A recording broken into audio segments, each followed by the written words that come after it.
قیامت کا انتظار کیا، پھر صبح ہوئی۔ انتخابات کی تاریخ کے متعلق سپریم کورٹ کے اسکوت نوٹس کیس کا فیصلہ سامنے آیا تو حضرت داغ دہلوی یاد آئے، جنہوں نے فرمایا تھا غضب کیا تیرے وعدے پہ اعتبار کیا۔ جب چیف جسٹس عمر عطا بندیال نے 3-2 سے فیصلے کا اعلان کیا تو ان کی عدالت میں پچھلی نشستوں پر موجود ایک ستم ظریف قسم کے بزرگ وکیل آس پاس موجود ساتھیوں کو میر تقی میر کا یہ شعر سنا رہے تھے: پھرتے ہیں میر خوار کوئی پوچھتا نہیں، اس عاشقی میں عزت سادات بھی گئی۔ وکیل صاحب میر تقی میر کی زبان میں یہ فرما رہے تھے کہ چیف جسٹس صاحب نے آئین پاکستان کو بچانے کا دعویٰ کیا تھا، لیکن آئین کو بچاتے بچاتے اپنے ادارے کی عزت گنوا بیٹھے۔ سپریم کورٹ کا فیصلہ پیچھے رہ گیا اور اس ادارے کے جج صاحبان کے اختلافات آگے نکل گئے۔ چیف جسٹس صاحب نے اسخود نوٹس کی سماعت کے لیے 9 رکنی بینچ بنایا تھا۔ سماعت شروع ہوئی تو بینچ میں سے 4 جج نکل گئے۔ یہ ایک غیر معمولی واقعہ تھا۔ کیس کی سماعت 5 رکنی بینچ نے کی۔ اس دوران ایک دوسرے بینچ میں موجود جسٹس قاضی فائز عیسیٰ اور جسٹس یحییٰ آفریدی نے سپریم کورٹ کے رجسٹرار پر منمانی اور قواعد کی خلاف ورزی کے الزامات لگا کر دراصل چیف جسٹس پر اعتماد کر دیا۔ عدلیہ کے اس اعلیٰ ترین ادارے میں ججوں کی تقسیم کوئی نئی بات نہیں ہے۔ یہ تقسیم 2019 میں بھی سامنے آئی تھی، جب عمران خان کی حکومت کی طرف سے صدر عارف علوی کو جسٹس قاضی فائز عیسیٰ کے خلاف ایک ریفرنس بھیجا گیا اور انہوں نے بغیر سوچے سمجھے یہ ریفرنس سپریم جوڈیشنل کونسل کو بھیج دیا۔ اس ریفرنس کی سماعت کے دوران سپریم کورٹ کے جج صاحبان میں تقسیم پیدا ہوئی اور اس تقسیم کے باوجود ریفرنس مسترد ہو گیا۔ صدر عارف علوی اور عمران خان دونوں کو منہ کی کھانی پڑی۔ پھر شہباز شریف وزیر اعظم بنے اور ججز کی تقرری کے کمیشن میں سپریم کورٹ کے جج صاحبان ایک دوسرے کے سامنے آ گئے۔ جج صاحبان کو چاہیے تھا کہ آپس میں مل بیٹھ کے اپنے اختلافات کا خاتمہ کرتے، لیکن اس دوران ان پر کچھ سیاستدانوں کی سہولت کار ہونے کا الزام لگانے لگا۔ یہ الزام وہ لگا رہے ہیں جو ماضی میں ایک دوسرے کے خلاف ججوں کو استعمال کرتے رہے اور آج عمران خان کے پیدا کردہ حالات کے جبر نے انہیں بادل نے خواستہ ایک ہی صف میں کھڑا کر دیا ہے، لیکن یہ صف بھی ٹوٹتی دکھائی دیتی ہے۔ شہباز شریف کی کنفیوز حکومت کو یہ سمجھ نہیں آ رہی کہ جب اعلیٰ عدلیہ کے جج آپس میں لڑتے ہیں تو سیاسی حکومت مضبوط نہیں بلکہ پہلے سے بھی زیادہ کمزور ہو جاتی ہے۔ اور کچھ نہیں تو 1997 کے تجربے سے سبق سیکھ لیں۔ 1997 میں نواز شریف بھاری اکثریت سے وزیر اعظم بنے تھے۔ طاقت کے نشے میں انہوں نے اس وقت کے چیف جسٹس سجاد علی شاہ کو سبق سکھانے کی کوشش کی۔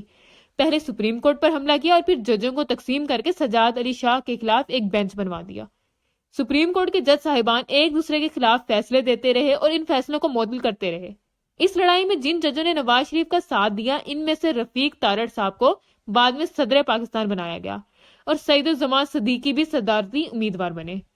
چیف جسٹس کو زیر کرنے کے بعد نواز شریف نے آرمی چیف جنرل جہانگیر کرامت کو فارغ کیا اور پھر ان کی آنکھوں پر ایسی پٹی بندھی کہ انہوں نے جنرل پرویز مشرف کو عالمی چیف بنا دیا۔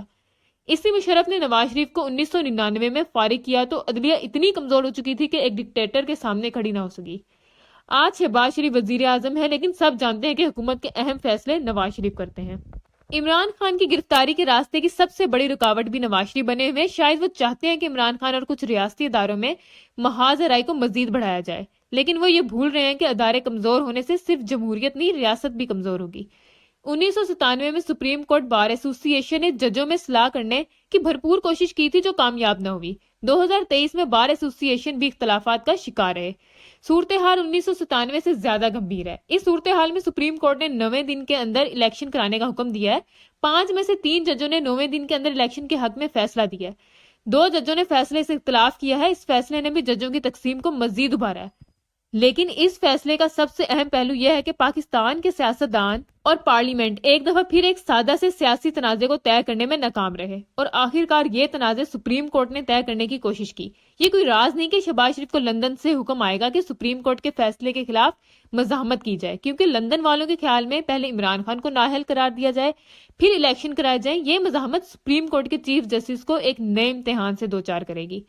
حکومت کے خلاف توہین عدالت کی نئی درخواستیں دائر ہوں گی اور پھر یہ بحث ہوگی کہ ہماری عدلیہ یوسف رضا گیلانی، دانیال عزیز، طلال چودھری اور سینیٹر نہال ہاشمی کے خلاف تو توہین عدالت کی کارروائی کرتی ہے، لیکن عمران خان کے معاملے پر اس کا رویہ بہاروں پھول برساؤ میرا محبوب آیا والا کیوں ہو جاتا ہے؟ میری ذاتی رائے ہے، میں سپریم کورٹ کے فیصلے پر عمل درآمد ضروری ہے۔ کسی کے سیاسی مفاد کو آئین پر بلا دستی نہیں ملنی چاہیے، لیکن یہ بھی دیکھنا چاہیے کہ پاکستان کے سب سے بڑے آئینی عہدے پر بیٹھے ہوئے عارف علوی اپنے فیصلے خود کرتے ہیں یا عمران خان کے حکم کی تعمیل کرنی ہوتی ہے۔ ان کے آئینی فہم و فراز پر 3 داغ لگ چکے ہیں۔ انہوں نے جسٹس قاضی فائز عیسیٰ کے خلاف ریفرنس پر کارروائی کو آگے بڑھایا اور عدلیہ کے خلاف گہری سازش کا حصہ بنے۔